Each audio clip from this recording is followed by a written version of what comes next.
cette vidéo, je vais vous expliquer le futur simple. On va d'abord voir la conjugaison du futur simple, comment former des verbes au futur simple. Ensuite, on verra dans quelle situation on peut l'utiliser. Je commence avec ce petit passage. La météo annonce qu'il y aura du soleil toute la semaine. J'irai donc passer le week-end à la mer comme prévu. Je pense que toute la famille viendra avec moi. Ma femme, mes enfants, mes beaux-parents et mon cousin. On fera peut-être une promenade jusqu'au vieux phare.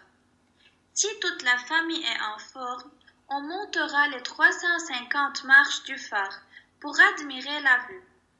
Je suis certain qu'on passera un excellent moment. On remarque que le temps dominant dans ce passage est le futur simple. Aura, irait, viendra, etc. Comment former le futur?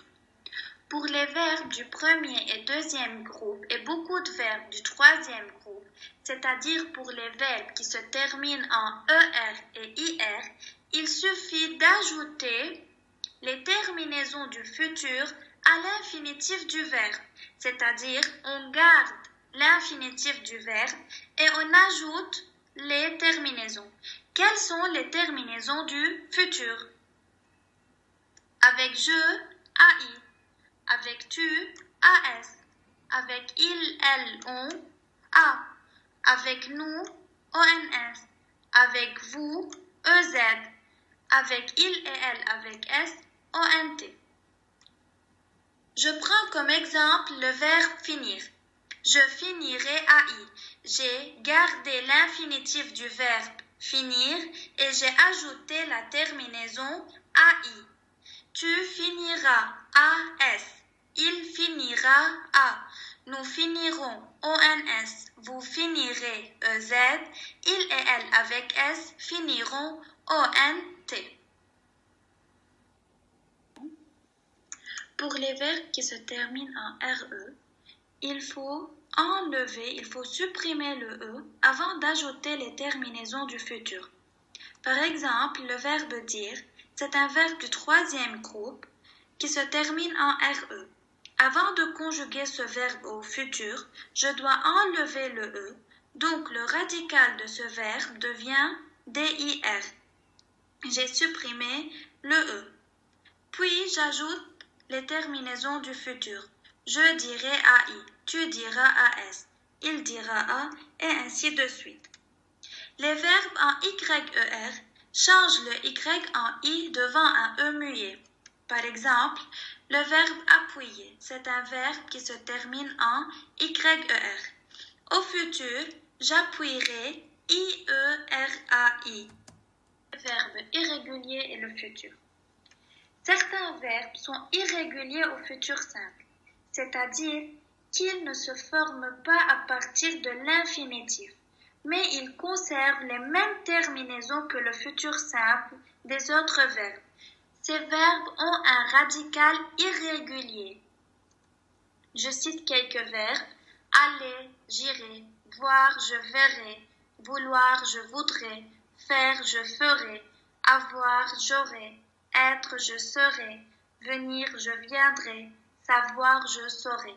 Bien sûr qu'il y a d'autres verbes, mais j'ai cité seulement quelques-uns. Pourquoi utilise-t-on le futur simple? Le futur est un temps simple qui appartient au mode indicatif et s'emploie principalement pour exprimer une action à venir. Comme son nom l'indique, futur, donc il exprime une action située dans l'avenir, après le moment de l'énonciation, après le présent. C'est une action qui va se passer dans l'avenir. Regardez l'axe du temps, passé, présent, futur. Donc, le futur vient après le présent. En plus, le futur peut exprimer un ordre ou un conseil. Par exemple, tu resteras dans ta chambre et tu n'en bougeras pas. Ici, les deux verbes conjugués au futur simple expriment un ordre. Remarque. Le futur peut aussi être exprimé par un présent accompagné d'une expression de temps qui précise le moment futur, c'est-à-dire un verbe conjugué au présent employé avec une indication temporelle qui précise le moment futur. Exemple, demain, nous arrêtons les sucreries. Aussi, il peut être exprimé par le verbe aller au présent suivi d'un infinitif. C'est le futur proche. C'est un futur, mais il est proche au moment de l'énonciation. Exemple, je fais des courses, puis je vais chercher mon petit frère. Pour un bon suivi, vous faites les exercices 2, 4, 5 et 7, page 113. À bientôt!